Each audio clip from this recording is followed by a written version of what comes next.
Assalamualaikum warahmatullahi wabarakatuh. Nama saya Pinky Anggraini. Saya dari Prodi Perbankan Syariah, Fakultas Ekonomi dan Bisnis Islam, IAIN Palangkaraya. Saya dari kelas Perbankan Syariah C semester 2. Di sini saya akan memberikan tanggapan terhadap 2 video yang telah diberikan untuk ditugaskan kepada kami dari mata kuliah Tafsir Al-Quran. Pemateri dari video tersebut adalah Bapak Fahrudin Faiz. Beliau merupakan salah satu dosen yang mengajar di salah satu universitas di Pulau Jawa. Dalam video tersebut, beliau menerangkan tentang hermeneutika, di mana fokus beliau tentang hermeneutika dalam video tersebut adalah hermeneutika untuk mempelajari tentang dunia manusia. Beliau menjelaskan pada awalnya kenapa hermeneutika itu tidak disukai, karena sering terjadi kerancuan pemahaman di kalangan masyarakat tentang hermeneutika merupakan salah satu metode penafsiran Bible atau hermeneutika sebagai salah satu filsafat pemahaman. Beliau menjelaskan juga bahwa istilah hermeneutika diambil dari seorang dewa Yunani bernama Hermes yang merupakan dewa yang bertugas untuk menyampaikan pesan kepada manusia dari dewa tertinggi. Dan kenapa juga di abad klasik sampai abad pertengahan hermeneutika itu tidak diminati? Itu karena perkembangan pengetahuan logika itu sangat mempengaruhi sekali. Jadi hermeneutika itu seakan disisihkan. Kemudian pada akhir abad modern barulah muncul hermeneutika karena banyaknya permasalahan di masyarakat yang tidak bisa diselesaikan dengan ilmu-ilmu eksak. Barulah setelah itu terjadi perkembangan hermeneutika. Perkembangannya meliputi teori evolusi yang dipelopori oleh Charles Darwin dan kawan-kawan, di mana Charles Darwin ini menyatakan bahwa manusia ini berasal dari kera yang berevolusi. Yang kedua, humanisme. Dan yang ketiga, sejarah kritis. Yang keempat, kesadaran logosentris. Humanisme ini adalah di mana manusia ditempatkan sebagai pusat berserta segala keseluruhannya dan mempengaruhi pola pikir.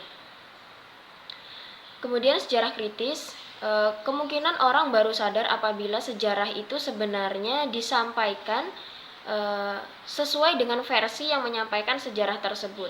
Dapat dipengaruhi oleh kepentingan pribadi, maka dari itu sejarah itu bisa dilebih-lebihkan ataupun ada kejadian-kejadian yang ditutup-tutupi.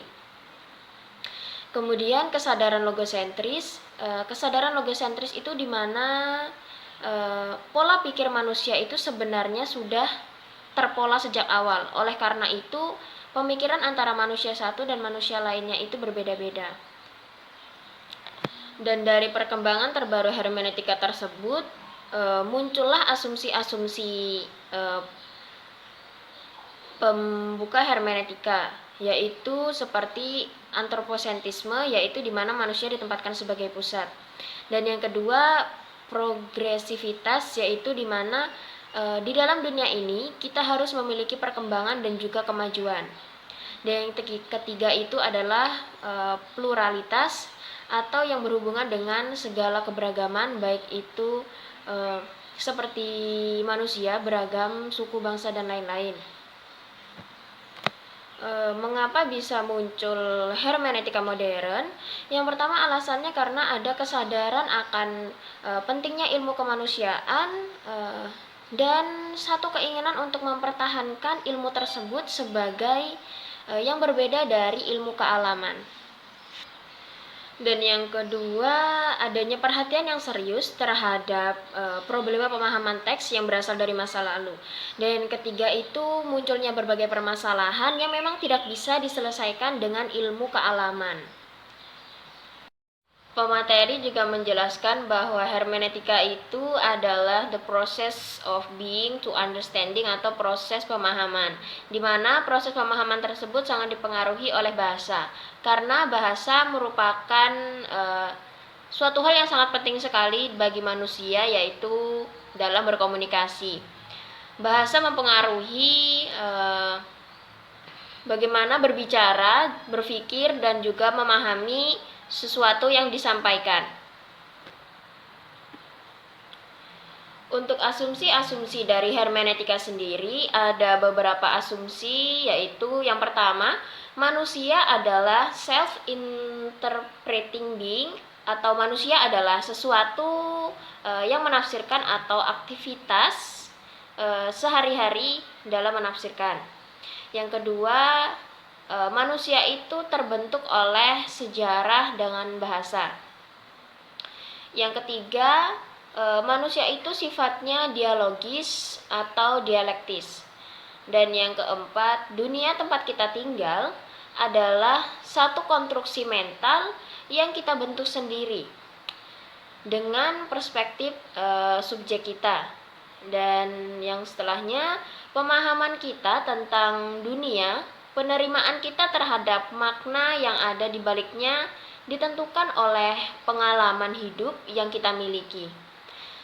Dan setelahnya yang terakhir, yaitu to be itu berhubungan dengan to know, yaitu to be, to know akan mempengaruhi to be. Yang selanjutnya, pemateri juga menjelaskan tentang tria dialektis atau tiga yang berhubungan dengan dialektika. Yang pertama itu teks, dan yang kedua konteks, dan yang ketiga kontekstual. Teks itu menggali berdasarkan makna yang terdapat di dalam teks, dan konteks itu menggali makna yang terdapat dalam situasi dan juga kondisi atau berdasarkan latar belakangnya. Dan kontekstualitas itu merupakan penggabungan atau interpretasi kita dan juga pemahaman kita terhadap makna tersebut. Dan yang kedua itu sebenarnya sama terhadap triadik dialektis ini. Ada teks, author, dan juga reader, di mana teks tidak akan ada jika tidak ada author atau penulis, dan juga suatu tulisan dari penulis tersebut tidak akan berguna jika tidak ada reader atau pembaca. Setelah itu, mengenai variabel teks, pemateri menyampaikan bahwa variabel teks itu ada 5.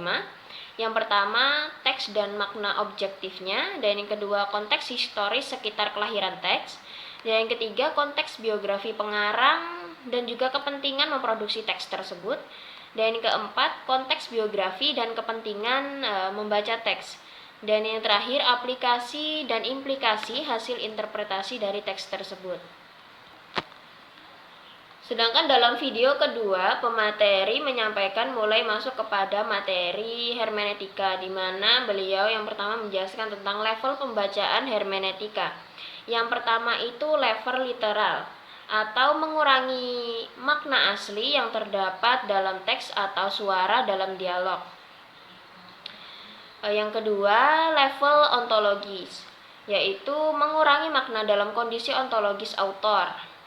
Dan yang kedua, mengurangi makna dari kondisi ontologis dunia yang dirujuk dalam teks. Yang ketiga, level historis kultural, yaitu mengurangi makna dari konteks sosiohistoris saat teks tersebut diproduksi. Dan yang keempat, level eksistensial, yaitu hermeneutika sebagai penyatuan antara author dan reader, atau penyatuan antara penulis dan juga pembaca, yang biasa disebut dengan fusion of histories. Selanjutnya, mengenai jenis-jenis hermeneutika di berbagai bidang keilmuan. Yang pertama itu di ilmu kealaman, di mana jenisnya adalah empiris analistis, modenya yaitu erklaren atau dijelaskan, sifatnya yaitu objektif, di mana dipakai dalam ilmu fisika, biologi, kimia, dan lain-lain. Dan pada ilmu kemanusiaan itu jenisnya historis hermeneutis, di mana modenya yaitu verstehen atau dipahami, sifatnya subjektif, kepentingannya untuk intersubjektif, di mana digunakan dalam ilmu psikologi, antropologi, filsafat, dan juga ilmu humaniora. Yang ketiga, hermeneutika pada ilmu sosial. Jenisnya yaitu sosial, modenya konvensi atau disepakati, sifatnya intersubjektif, dan kepentingannya untuk emansipatif. Macam-macam hermeneutika yaitu ada 4. Yang pertama, hermeneutika konservatif, di mana hermeneutika konservatif ini kebenaran teks yang dimaksud berada dalam maksud pengarangnya dan sesuai dengan pemahaman audiens pertama yang dituju oleh teks tersebut. Pemahaman terhadap konteks historis, kultural, dan autobiografi pengarangnya merupakan salah satu cara untuk memahami teks. Dan yang ketiga, untuk memahami satu teks diperlukan pemahaman terhadap bahasa yang dipakai, khususnya bagaimana pemakaian kosakata, termasuk makna kata-kata itu bagi audiens teks yang asli. Yang kedua, hermeneutika dialogis, yaitu makna teks ditentukan oleh signifikasi yang ditempelkan oleh seseorang pada teks tersebut. Yang ketiga, hermeneutika kritis, yaitu pemahaman selalu diawali dengan kepentingan. Yang terakhir, macam-macam hermeneutika, yaitu hermeneutika radikal, di mana fokusnya adalah mengatakan bahwa tidak ada kebenaran universal dalam interpretasi teks. Dari kedua video yang disampaikan oleh pemateri tersebut, menurut saya penyampaian pemateri mengenai materi hermeneutika ini sudah bagus, karena beliau pada awalnya memberikan dasar terlebih dahulu atau fondasi pemahaman terlebih dahulu tentang hermeneutika dengan menjelaskan sejarah dan juga menjelaskan variabel-variabel teks atau yang berhubungan dengan bahasa dalam memahami hermeneutika itu sendiri. Dan juga dari pemateri juga sudah jelas menjelaskannya dengan bahasa yang mudah dipahami, diselingin dengan sedikit gurauan agar tidak bosan. Dan juga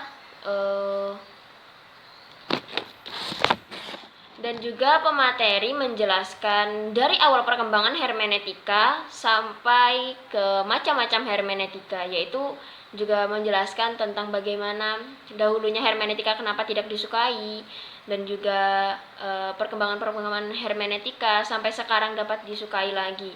Jadi kenapa dulu tidak dapat disukai, saya ulang lagi, karena pada zaman dahulu logika itu sangat diagung-agungkan oleh masyarakat. Terbukti dari peradaban klasik hingga pertengahan itu logika sangat disukai sekali, atau mereka sangat tertarik sekali dengan logika. Dan juga didukung dengan munculnya ilmu sains yang sangat mengedepankan logika. Namun pada akhir abad modern, memang hermeneutika ini kemudian terangkat kembali karena berbagai permasalahan yang memang tidak bisa diselesaikan dengan ilmu-ilmu eksak. Nah, seperti itulah tanggapan saya terhadap 2 video yang diberikan. Apabila ada salah-salah kata, saya mohon maaf. Wabillahi taufiq wal hidayah. Wassalamualaikum warahmatullahi wabarakatuh.